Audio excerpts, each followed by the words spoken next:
एगो सिहारी रहली दुनु में यारी रहे ना। हे राम ही पेड़ तरे एगो सिहारी रहली दुनु में यारी रहे ना। हम त कथा कही बाबा जीत वाहन के ध्यान लगा के सुनी ना।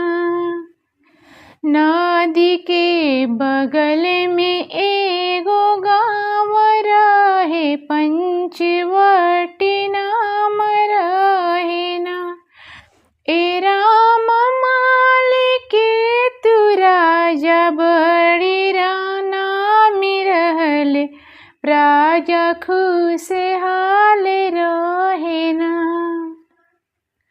ए राम माल के तू राजा बड़ा नाम रहले प्रजा खुशहाल रहे ना।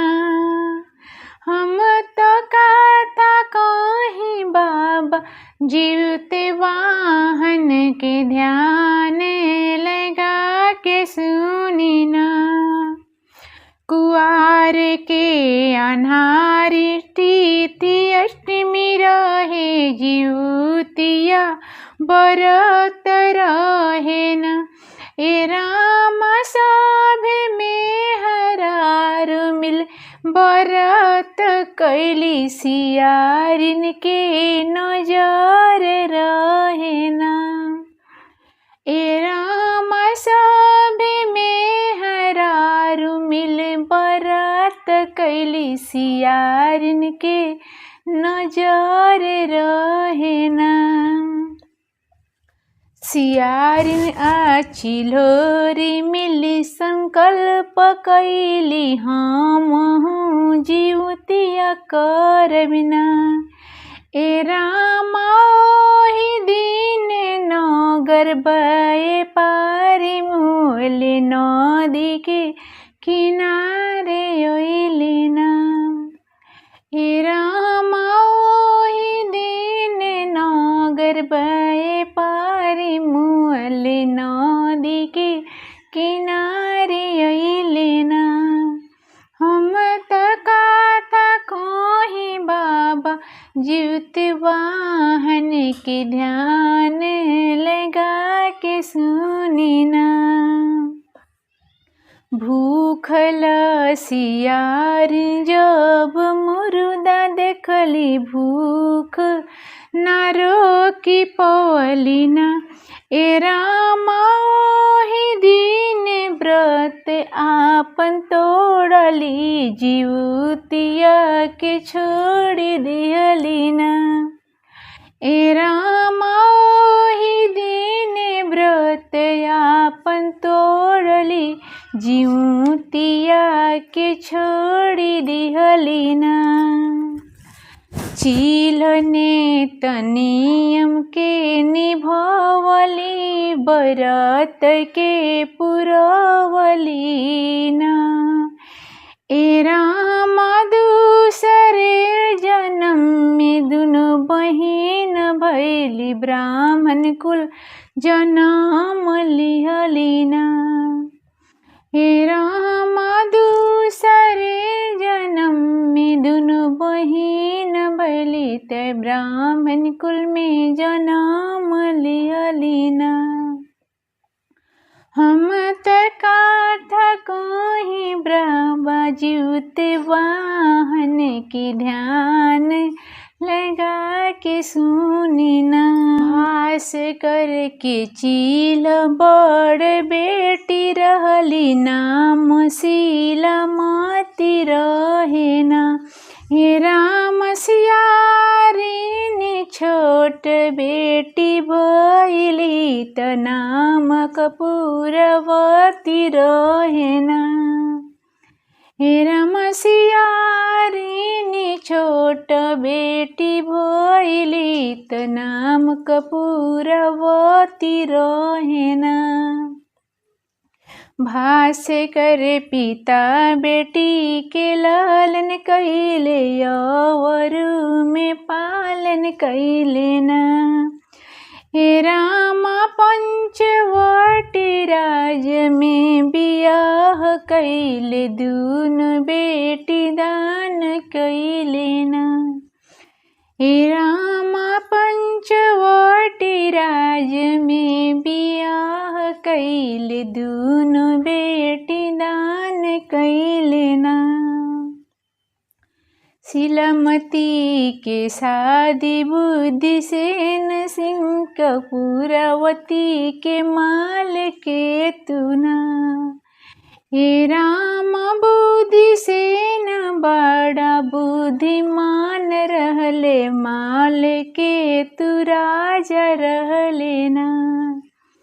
हे राम बुद्धिसेन बड़ा बुद्धिमान रहले, माल के तू राजा रहले ना। शिलामती के 7 पुत्र भइले, त दिनो दिन सयान भइले ना। हे राम कपूरावती के 7 पुत्र भइले, कि सब मरत गइले ना। मत कथा कहीं बाबा जीवते वाहन की, ध्यान लगा के सुनी ना। शिलामती के 7 बेटा काम करे, राज में नाम करे ना। हे राम कपूरावती के मन में जलन भइले, जैसे मरण भइले ना। हे राम कपूरावती के मन में जलन भइले, जैसे मरण भइले ना। कपूरावती 7 के सिर कटवली, त कपड़ा लाल ओढ़ावली नु। हे राम 7 सिर शिलामती के घर भेजली, जीवतिया के लीला सुनना।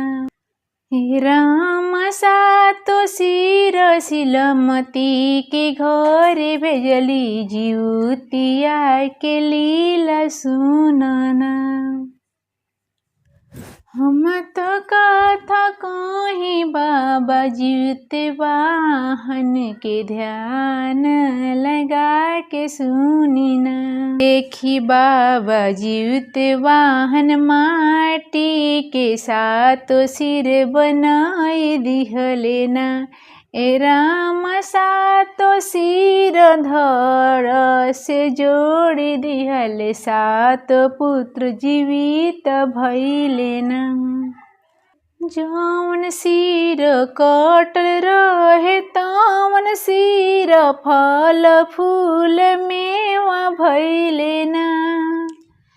हे राम बाबा जीवते वाहन के कृपा से 7 पुत्र घरे अइले ना।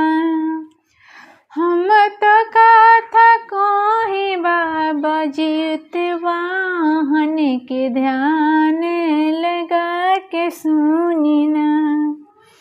कपूरावती के शंख भारी भइले, बहिन के उ घर गइली ना।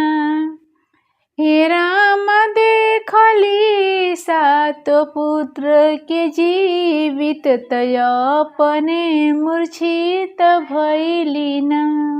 हे राम 7 पुत्र के देखली उ जीवित, त अपने मूर्छित भइली ना।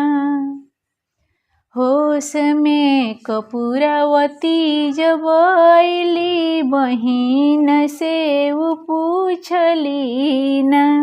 होश में कपूरावती जब अइली, बहिन से उ पूछली ना। हे राम कौन जनमवा के पुण्य त 7 पुत्र जीवित भइले ना। हे राम कौन जनमवा के पुण्य हत 7 पुत्र जीवित भइले ना। हम त कथा कोही बाबा जितवाहन के ध्यान लगा के सुनिना। शिलामती बहिन के बात बतावली त सब समझवली न। हे राम पुनरे जन्म के कथा सुनावली जीवतिया के विधि समझवली न। हे राम पुनरे जन्म के कथा सुनावली जीवतिया के विधि कहली न। हे राम गाई के अनीता सब सुनावली त जीवतिया की कथा सुनिना। हे राम माई सभे करेली जीवतिया संतान के उमिरिया बढ़ेना। हे राम माई सभे करेली जीवतिया संतान के उमिरिया बढ़ेना। हम त कथा कही बाबा जितवाहन के ध्यान लगा के सुनिना।